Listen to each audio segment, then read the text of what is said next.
मी आपल्या समोर या महावाचन चळवळी संदर्भातच असणारी एक माझी स्वरचित कविता आपल्या सर्वांसमोर सादर करीत आहे।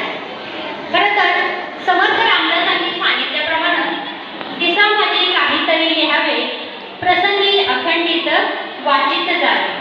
त्याचप्रमाणे वाचनातून जे ज्ञान समृद्ध होतं त्या संदर्भात आणि सध्या सुरू असलेली जी महावाचन चळवळ आहे किंवा उत्सव आहे त्या संदर्भात माझे मत मी या कवितेतून व्यक्त करीत आहे। माझ्या कवितेचे शीर्षक आहे उत्सव महावाचनाचा। उत्सव महावाचनाचा। वाचुनी पुस्तके ज्ञानाची करण्या अंधकार दूर।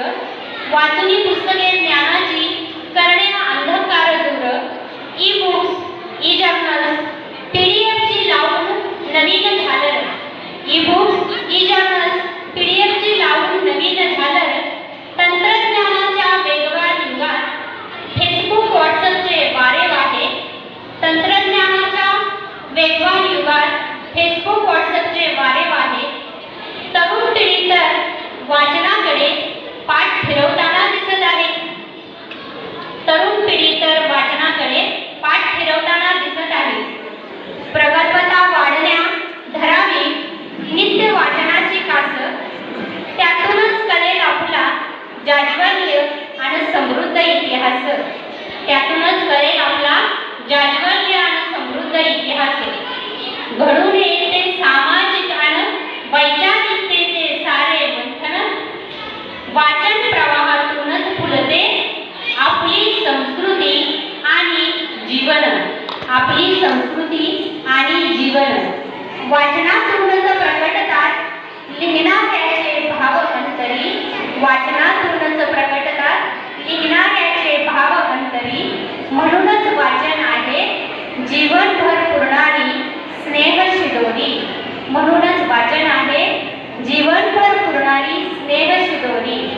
वाढत असते शब्दसंपत्ती अन सामान्य ज्ञानातही पडते भर।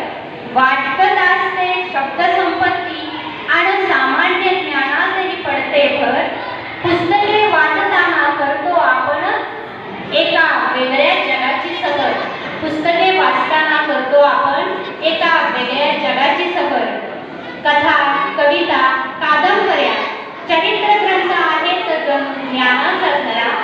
कथा, कविता, कादंबऱ्या, चरित्र ग्रंथ आहेत जणू ज्ञानाचा धरा।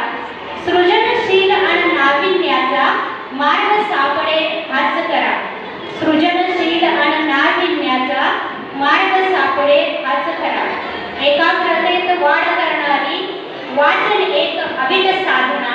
एकाग्रतेत वाढ करणारी वाचन एक अविट साधना। त्यातूनच मिळेल जिज्ञासा, उत्सुकता, नवविचारांना प्रेरणा। त्यातूनच मिळेल जिज्ञासा, उत्सुकता आणि नवविचारांना प्रेरणा। महावाचन चळवळीतून लागेल जणू वाचनाची गोडी।